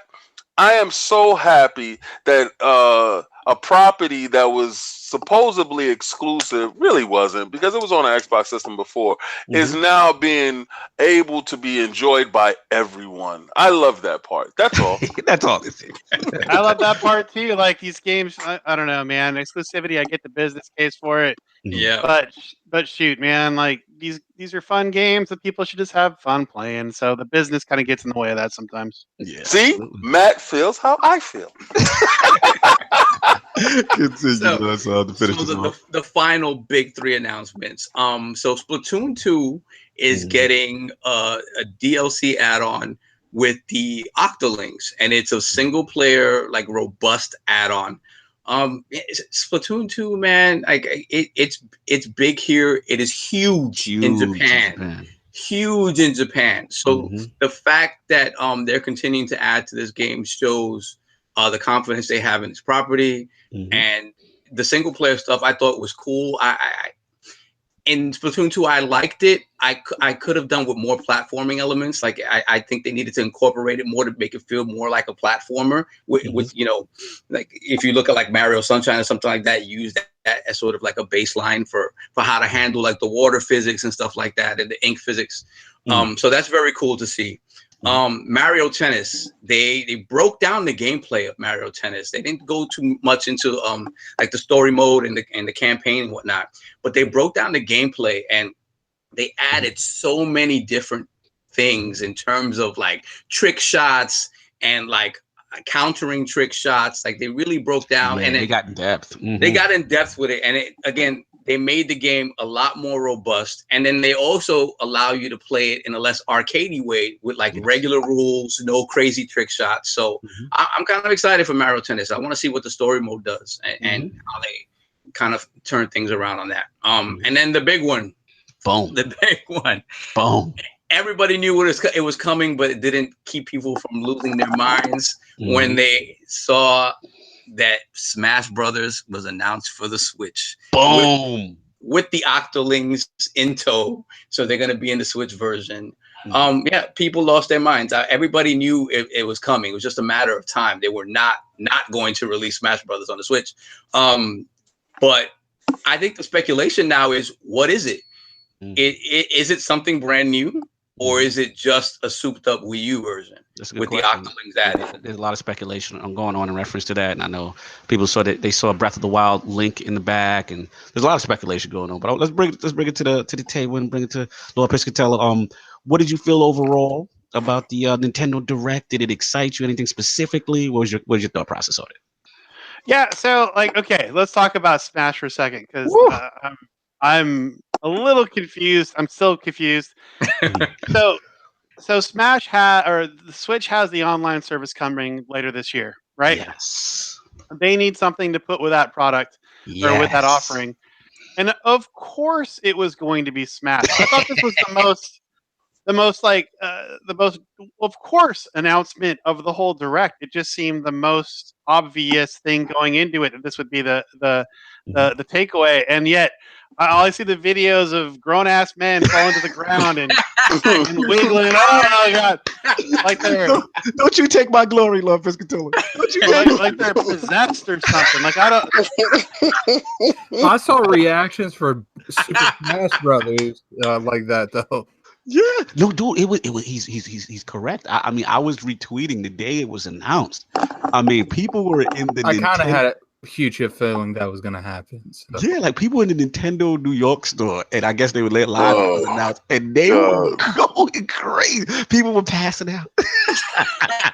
Yeah. Like, of course they're going to do that with the Switch Online offering. I think it's a fantastic game to come day one with the online offering. So we'll see how that does. I wanted to touch on one other point 2 points really that were made in the conversation. One on Okami HD. So I bought that game on PS2. I bought it on 360. I think I bought it on PC. I'm going to buy it again for Switch. I might actually play it this time. They'll actually be able to do like the mechanics of the lines and the circles without being frustrated to hell and back. So I'm looking forward to that. Yeah. He's looking forward to a mechanic actually working. Yeah, not being terrible. I'm looking forward to that. Awesome. But on the indie development scene, we were talking a little bit about it earlier about how games are doing best on Switch for these indie developers. We're seeing a lot of these games come to the platform. I think we're going to see so many of them that it's going to be a little bit problematic for discovery. I think there's going to be just a whole wave of these games. We're getting 10 a week. I think by the end of this year, we're probably getting 15, 20 a week, and a lot of them being good. So if you look at the GDC, the Game Developers Conference, which is coming up here in 2 weeks, they do a State of the Industry survey every year, and they publish it. You can go check it out online. It's totally free to check out. I will definitely do. But it's a number of developers will respond about what they see as the big trends in gaming, and the responses in this year's survey are all about Switch. How excited the indie development scene is for Switch, how optimistic they are on the platform, and so I think you're going to see I think this is what we're seeing right now. These directs, they're pretty fantastic announcement packages, but I think as the year goes on, we're just going to see so much come to the Switch, which is a good thing, which is a great thing, but it's also a bit of a challenge. Now, you saying a challenge in what way? Kind of from oversaturation, or? Yeah. When you have so many games coming every week, it's hard to figure out what's good and what's not. And let's be honest, the eShop is not built for discoverability. Correct. Correct. Absolutely correct. I have to give you that. They have to figure out a way to tackle that. You was going to say something, Sovereign, in reference to that? No, he's right. I mean, it's just not at this point. You would think that when the online service comes on, they've had some sort of overhaul to that. Because it's like Matt says, I know King for a long time was saying there's a lot of shovelware on there, but it's just smaller games. It's smaller games that you don't you don't know about them. But a lot of them, that's why we just, myself and Cognito kept just going back to it, because it's like, yeah, but when you're releasing 10 games a week and 6 or 7 of them are good, I mean, that's unprecedented. You don't find that anywhere. Wait, did you just say 6 to 7 of them are good? Yeah, oh my God! You're equating a $4.99 price point with bad. No, I'm not. Don't put me in that group. I'm just saying, there's so many of them. There were a lot of them. Why did you think I'm not just gonna go play shovelware for the sake of playing shovelware? Like I have other games to play. So if I'm on the Switch and I'm looking at these games, what I'm looking at are the games that have primarily been on PC that are coming over that were popular on PC, right? And games that have come over to console as well. That for again, I'm playing mostly AAA stuff on my consoles. I'm not gonna take the time out to play an indie game so much on my console. I'm the same way, yeah. I love the indie game on the go on the Switch. I think that's perfect. I play anything that has a trial available that I can get my little fingers on and touch. And once you got a trial out, and then I say to myself, like 9 Parchments, I really wanted to check it out. And then I played it and I said, wow, I'm going to purchase this. Put a trial out, let the king touch, and if the king likes, the king buys. Simple. Hey, From Software, put a trial out for Dark Souls. I'm not buying that crap. I already got that gap. This is crap. I don't like it. I'm not King, not feeling it. I think King needs to stream that. I think that would be hilarious. I'm not doing that. That's your lane. You can do that try hard stuff. I told you I'm in the lane. Give me all right, you know what? Petition them, get an amiibo that helps me, and that's it. No, just so I clarify, what kind of amiibo do we need to I want an amiibo that puts you like a ghost dog or something vicious, something nice. Something worthwhile instead of me just standing up moving my arm. Like an amiibo that gives them like magic darts where it kills everything. That's right. I want Vantage. I'm done. I'm here for Vantage. I'm done. Good to yourself before we move on. No, I mean that's it. I mean I get what Matt's saying. Like, you get to a point where there's so much good stuff and there's no way to filter that out. It's tough. And anything on the UI front that's very complicated is gonna make that Switch run kind of it's gonna start chugging a little bit. So it's something to consider how they handle all that stuff moving forward. Yeah, the eShop's gonna be big. They have. So right now the system's 1 year old. There are 48 by my count, 48 games rated 80 or higher on the system. That's never happened before. And as we get more and more games coming to Switch, it's going to become a bigger problem finding these great games. So I don't know. Interested to see how this all works. Because a lot of people don't believe how many high rated. According to OpenCritic, there are 48 games on Switch rated 80 or higher. So there's good games on this platform, huh? I apologize. I'm sorry. Somebody gotta like them. And before we move on, I did have a little knack to pull. How dare you, Dreamcast guy, to put Mario Odyssey over The Legend of Zelda on your top 10 Switch games? Really? We got to bring Dreamcast guy back on. We'll have to clarify that. He must have been under duress when he said that. Let me just. Someone secretly had a gun to him when he was making the script. Both are good games, but I'm a Zelda guy. So all right, we're gonna move on. If anybody else anything else on the direct, and we'll move on to our final topic, and that is the Inside at Xbox. It went down, the big show that Xbox has been teasing. They came out on stage this Saturday. They had a lot to discuss. It was pretty long, actually. It's almost 2 hours. And it looks like the Xbox engineering team, Larry Herb, Major Nelson with those white gloves, showcasing things. But looks like the first things they did announce was from AMD. They talked about the AMD Radeon, the FreeSync display technology. So they're going to be enabling that to work with the Xbox One. They talked about a lot of the UI updates. They had shared a Twitter, stuff to people who are in the alpha ring, like myself, and these people will be I can do it now, but the future update will definitely go out to the rest of the community. So you can do it straight from screenshot to your Twitter, no extra website in the middle as a middleman. They also talked about the auto low latency mode, which I thought was pretty cool. Like almost like what Samsung TVs, they have a game mode So it's going to recognize if the game is being played that way, automatically switch your TV to a low latency mode. This is great for FPS, first person shooters, stuff like that, when you want to kind of have an advantage. And also when you're doing, going switching back between movie streaming and so on and so forth. Edge browser got an update. Share controller on Mixer was announced, and then they definitely doubled down on Sea of Thieves. We know that's a Game Pass game that's coming, so they gave us a lot of background information on that. They deep dived into that, and as well, I even had a music segment, which is pretty interesting. I had a couple, quests and bundles that they talked about, things like that.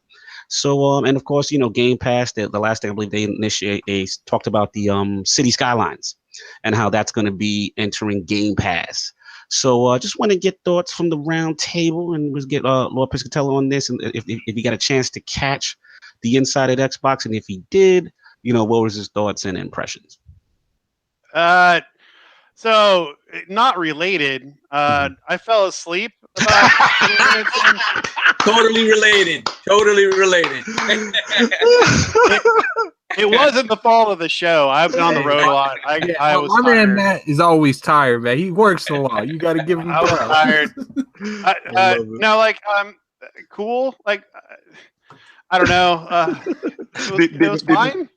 Okay, so nothing really per se stood out for you per se. Not for me. Did you at least catch the white gloves? Did you catch the white gloves? Did you catch? I caught him on Twitter later, and the panic about dropping the box. So you got to give them credit for one thing. Like, they are really into hardware and making things pretty and shiny. Like they make really nice looking hardware, and that's always fun to watch. Gotcha. So you got the golden banana and the golden Xbox One X and then I fell asleep. My man, love Piscatella. So let's get this to the rest of the Lords. First of all, who did get a chance to watch this whole thing yet? Anybody else finish it yet, or at least catch most of it? I did, and okay. I felt that they need to adopt a more Nintendo Direct type of way of doing things. They just seem like the not so hip older uncle that tries to be hip, and he's like, "Hey, what you guys are doing? It's lit outside." No, don't say that. So that's how it comes across to me. A little cringy. And yeah, it's cringeworthy. But I've noticed now, because I'm looking at the Xbox dashboard, and they broke it down, like I said, into snippets of 5 minutes. Mm-hmm. What I said is what they should have did was do the show as a whole and release it at 20-minute segments on a Friday if you choose every week, or break it down even further that it's like 5 minutes every day of the weekend, Friday, Saturday, Sunday, and it has something to look forward to. The way that people are consuming things, they want it quick, they want it fast, they just want the information. I think the Nintendo Directs are done perfectly, that they control the narrative, they get out of the way of the video games, they put the video games front and center, they let you see what you want to see. I don't care for the banter back and forth. I don't care for the interaction between it was like a game show, like contestants. It just it rubbed me completely the wrong way, and they have been missing the mark on that so much in presentation. Sony is king, Nintendo is second, and following by a far third is Microsoft always. Fair enough. Lord Addict, I'm curious. We watched a bit of it together. You're my watch buddy. So what did you feel? What's your whole thing? Do you think it was like as far as the format, or what they need to change? Good. Like, I don't know why people expected this to be E3 caliber. Like, this is monthly. This isn't like one thing they did. This is actually like more consistent than directs are. It's going to be every month, regardless. Sometimes you go like a couple months without directs. So the fact that your thing is the fact that you love it, like it's a monthly thing. Well, it's not that. It's just I had my expectations to how it was put into place. It's like they expect, first off, of any kind of big announcements, that's always E3. That's when the most eyes are on them. They're not going to show like the next Fable on Inside Xbox. It's not going to be on Inside Xbox? I'm not going to get that? I feel like this is mainly a platform that, places like first at IGN, when they have a State of Decay, that you might see less and less of that and more on this. Gotcha. Okay. Do you think? Let me ask you this question, Lord, because you actually got my mind racing. So, do you think they're going to use this more in conjunction? Because you know, the Sea of Thieves, they really double down, and we do know that's coming very shortly, right? And it's in the Game Pass. Do you think they're also going to use this as a platform to springboard like the Game Pass stuff as well, and really get more into depth? Like you may say something next month with State of Decay. Segment saying what's going to happen next month. Okay. Okay. So overall, you were satisfied. Yeah, obviously there was a lot of corny moments, like a lot. Like I feel like I was saying that was corny more than I was actually watching the. Yes, because I heard stream. But it was good for what it is. Like people want what they want, and they want it exactly how they want it. Like we got what we wanted, but you didn't get it exactly how you wanted. Like you can't have both sometimes. The finest is coming at you. He said you're damage controlling, 2 hours long. He's coming for you hard, the chat, bro. Like he's not playing no games with you. Look, man, we're probably going to talk about this on Planet Xbox too. If you want the R-rated version, you want really going in on you, come there. And he has spoken. Lord Saul, what do you feel? What's your overall impressions on this thing, man? I fall sort of in the middle between what King said and what Addict said, because with King I do agree that they're just bad at how they message things, and like they're bad at just being quick, concise, get to the point, focus on what everybody wants to see, which is the games, or the announcement. Like quickly focus on the announcement. The banter between like hosts and stuff like that. It's just I don't care for it. I just want to see the games. Like facts. With Nintendo Directs, they control the message, and they still manage to give you some of that Nintendo weirdness and quirkiness. They still give you that. So it's something that they just need to work on in that with that. Am I the only one that feels like Nintendo's going to do that little snap their finger thing every podcast now? Oh yeah, that's I like it though. That's the thing. Is an audio cue. That's the Switch thing. King was talking about that last night, how that gives you the cue that something new is coming on the screen. If they're talking about something that you don't care for, when they snap his fingers, there's something new. So it's been there from the beginning. It's perfect. Gotcha. But to Addict's point, I do think like it gives it the opportunity to evolve, right? I don't necessarily see this being the format for next month's thing. I think the content is gonna kind of dictate how they handle it on a month-to-month basis. Fair. So I don't necessarily see it being this stagnant thing every month, that it's gonna be the same format and whatnot.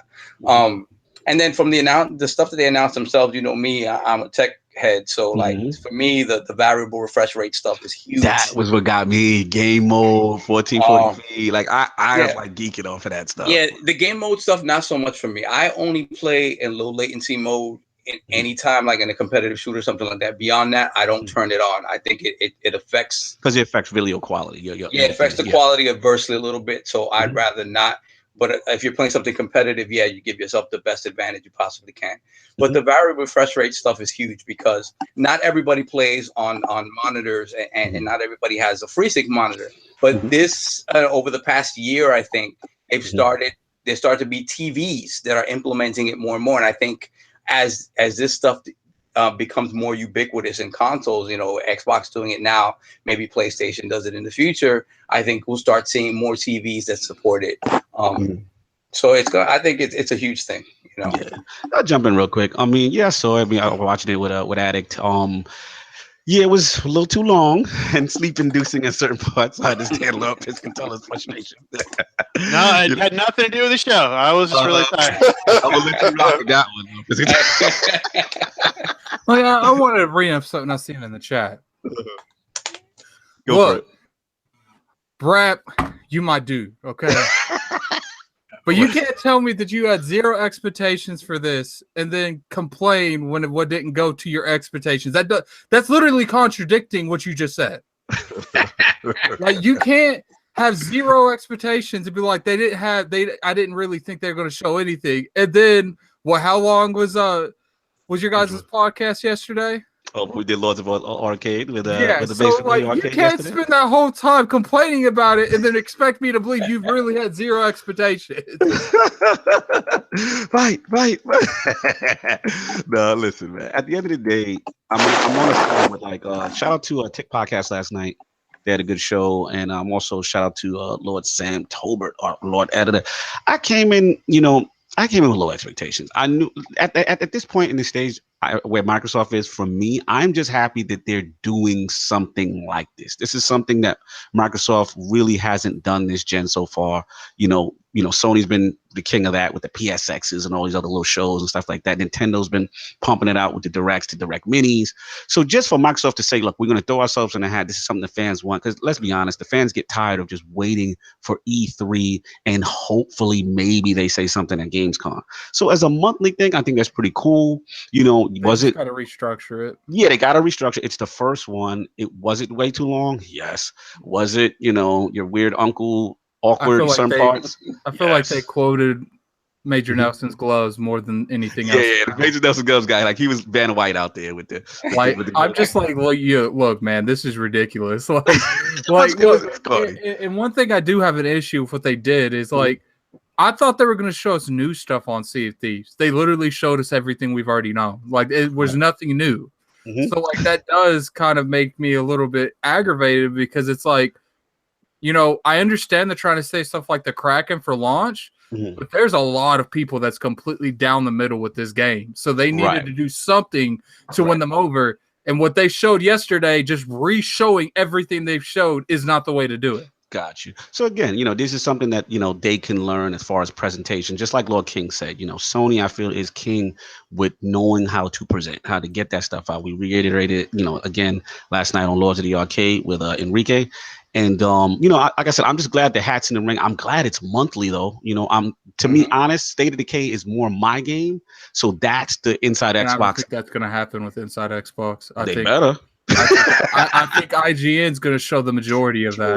And if they don't, you're right. They might recap it with IGN. They might recap what they did with IGN, but I would expect State of Decay 2 in some form at the next Inside Xbox, especially when this is a platform that they can use to promote those Game Pass exclusive games that's going to be dropping. Because the key to the service like this, if it's going to adopt like this Netflix style service, the key is going to be content. You have to keep producing exclusive content to make people want to stay subscribed and stay engaged with said service. So, I mean, it's just my opinion. What do you feel, Matt, in reference to, them with Game Pass and promotion? Like, what do you feel about that?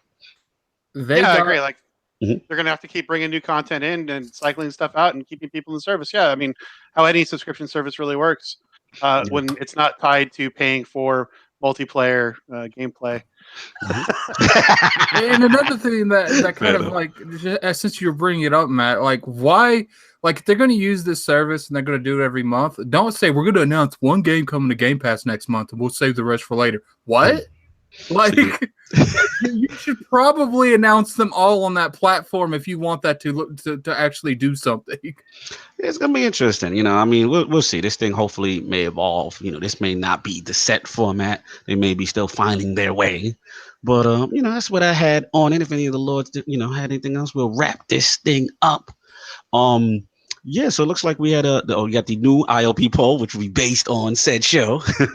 So with the recent return of Microsoft's Inside Xbox show, how satisfied are we with the format / direction of the show? The choices are A, relax. It was just the debut. Show is perfectly fine as it is. B, show is way too long, needs to mimic condensed Nintendo Direct format. C, presentation needs to improve and mimic Sony. Or D, I don't care as long as I get Major Nelson and those white gloves.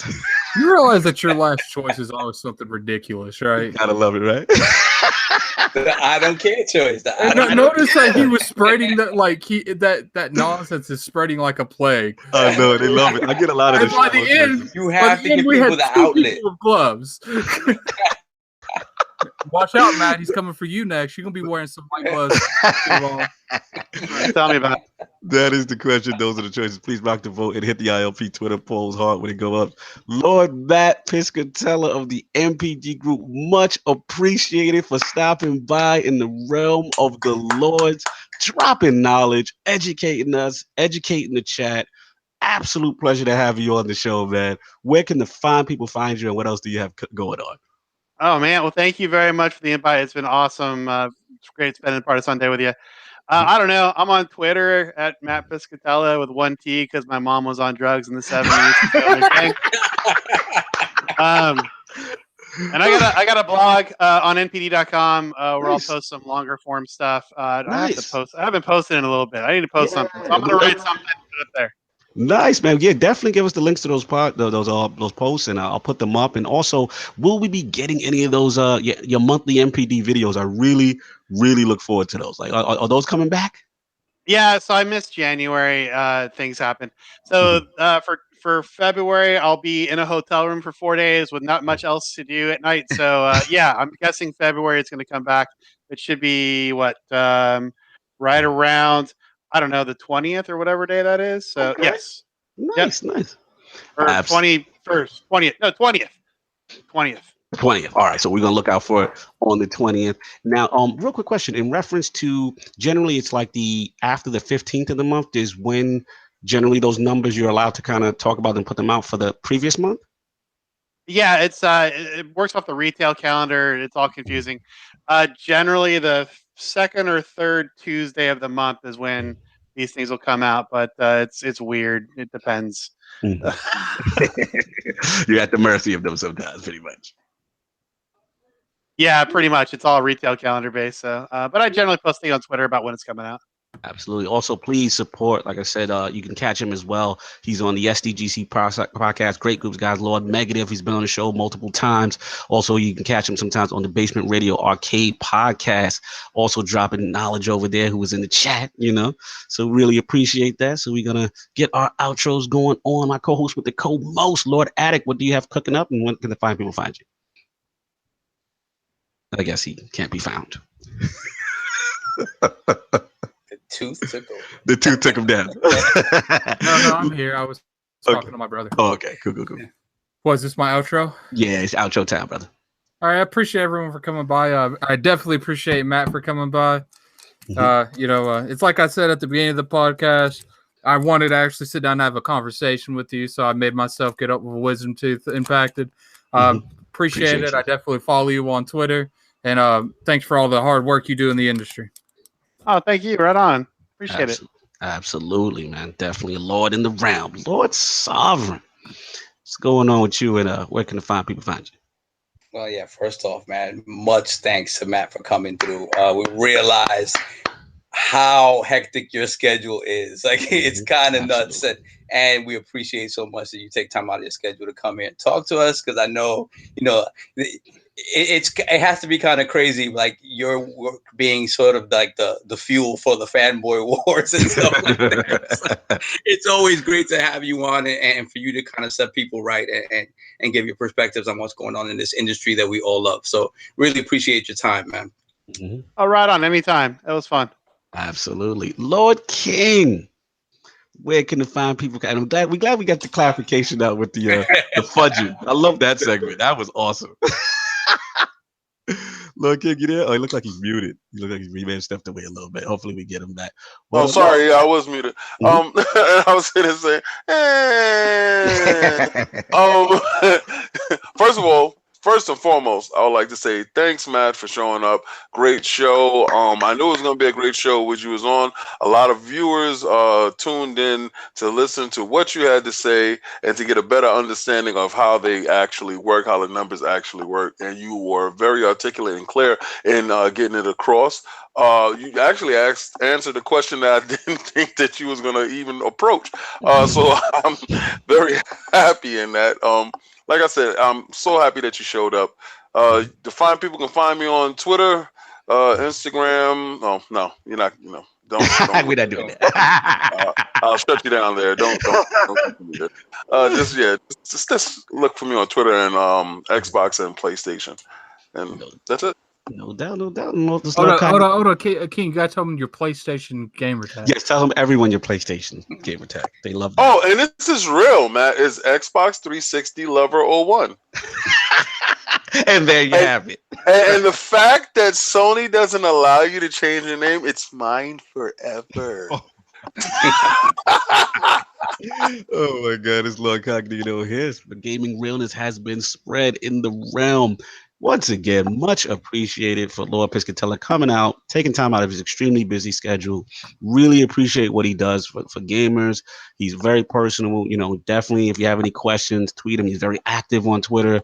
And it's always good to see the trends in the industry and just to learn where things are going. And again, really can't thank you enough for coming by the Iron Lord podcast and dealing with our foolishness in the realm of the Lords. But yeah, man, we're gonna do these outros real quick. Please hit, like I said, thank you everyone for hitting the like and subscribe. Chat was absolutely lit today. Thank you so much for all the support and supporting the Inner Circle Network media outlets. Tick Podcast was last night. They had a great show. The Multiverse is up tomorrow. Also, you can catch us on iTunes and SoundCloud. The links are going to be in the description. I'm going to also have Matt Piscatella's info in there as well as his YouTube channel, because I love those videos when he puts them out.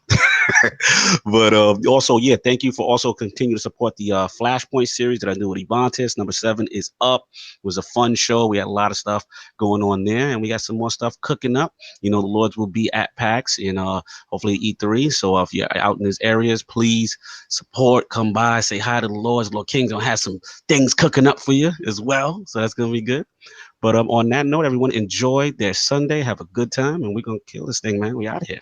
Peace.